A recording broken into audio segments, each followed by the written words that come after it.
Và đây là lời chứng của ông Gioan khi người Do Thái từ Jerusalem cử một số tư tế và mấy thầy Lê-vi đến hỏi ông là ai? Ông tuyên bố thẳng thắn. Ông tuyên bố rằng tôi không phải là Đấng Kitô. Họ lại hỏi ông, vậy thì thế nào? Ông có phải là ông Elia không? Ông nói, không phải. Ông có phải là vị ngôn sứ chăng? Ông đáp, không. Họ liền nói với ông, thế ông là ai để chúng tôi còn trả lời cho những người đã cử chúng tôi đến? Ông nói gì về chính ông? Ông nói, tôi là tiếng người hô trong hoang địa, hãy sửa đường cho thẳng để Đức Chúa đi, như ngôn sứ Isaiah đã nói. Trong nhóm được cử đi có mấy người thuộc phái Pha-ri-siêu. Họ hỏi ông, vậy tại sao ông làm phép rửa nếu ông không phải là Đấng Kitô, cũng không phải là ông Elia hay vị ngôn sứ? Ông Gioan trả lời, tôi đây làm phép rửa trong nước, nhưng có một vị đang ở giữa các ông mà các ông không biết. Người sẽ đến sau tôi và tôi không đáng cởi quai dép cho người. Các việc đó xảy ra tại Bethania, bên kia sông Giođan, nơi ông Gioan làm phép rửa. Kính chào anh chị em. Hôm nay là ngày mùng 2 tháng Giêng năm 2019. Chúng ta cùng suy gẫm đoạn tin mừng của Thánh Gioan. Đoạn 1, câu 19 đến câu 28. Người Do Thái đến hỏi Thánh Gioan là ai và hỏi tại sao Ngài làm phép rửa. Thì Thánh Gioan đã trả lời, tôi đây làm phép rửa trong nước, nhưng có một vị đang ở giữa các ông mà các ông không biết. Người sẽ đến sau tôi và tôi không đáng cởi quai dép cho người. Kính thưa anh chị em, Chúa Giêsu đã có lần khen ngợi Thánh Gioan. Chúa Giêsu dành cho Gioan những lời ca ngợi chí tình.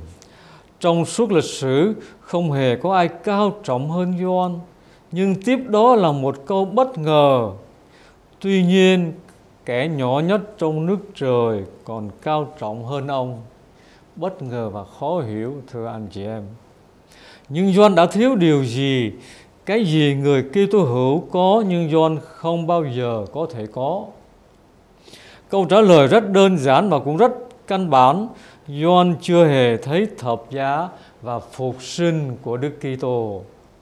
Vì thế Gioan không thể nào biết được sự mặc khải trọn vẹn về tình yêu của Thiên Chúa. Ông có thể biết về sự thánh thiện của Chúa, có thể nói về sự công chính của Ngài, nhưng ông không bao giờ có thể biết về tình yêu đầy tràn của Thiên Chúa nơi thập giá.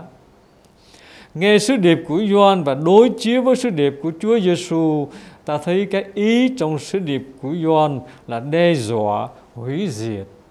Cái rìu đã kề sẵn gốc cây, cây nào không sinh trái thì sẽ bị chặt. Còn Chúa Giêsu thì thập giá và phục sinh của Ngài bày tỏ cho người ta thấy chiều dài, chiều cao và chiều sâu của tình yêu Thiên Chúa. Điều ngạc nhiên là một Kitô hữu bình thường cũng có thể biết về Chúa nhiều hơn Đấng ngôn sứ thời Cựu Ước. Người nào thấy được thập giá và phục sinh là thấy được cả tấm lòng của Chúa theo một cách mà không ai sống trước thập giá lại có thể thấy được. Chỉ trong thập giá và phục sinh của Chúa Giêsu, chúng ta mới thấy được mặc khải trọn vẹn về tình yêu của Thiên Chúa. Như thế, quả thật, kẻ nhỏ nhất trong nước trời thì lớn hơn bất cứ người nào trước đó. Và thưa anh chị em, câu Matthew đoạn 11, câu 12 cũng rất khó hiểu. Từ thời ông Gioan Tẩy Giả cho đến bây giờ, nước trời phải đương đầu với sức mạnh, ai mạnh sức thì chiếm được. Luca cũng nói câu này trong một hình thức khác. Cho đến thời ông Gioan thì có lề luật và các ngôn sứ, còn từ thời đó thì tin mừng nước Thiên Chúa được loan báo và ai nấy đều dùng sức mạnh mà vào. Nghĩa là sao, thưa anh chị em? Chắc chắn Matthew và Luca đã hiểu điều đó theo hai cách khác nhau. Luca nói ai nấy đều dùng sức mạnh mà vào nước Thiên Chúa. Ông muốn nói như đền này: nước Thiên Chúa không phải để cho kẻ có thiện cảm, nhưng cho người tha thiết muốn vào. Không ai trôi dạt vào thiên đàng. Thiên đàng chỉ mở cửa cho những người sẵn sàng dốc toàn lực để vào, như người ta tấn công vào một thành phố.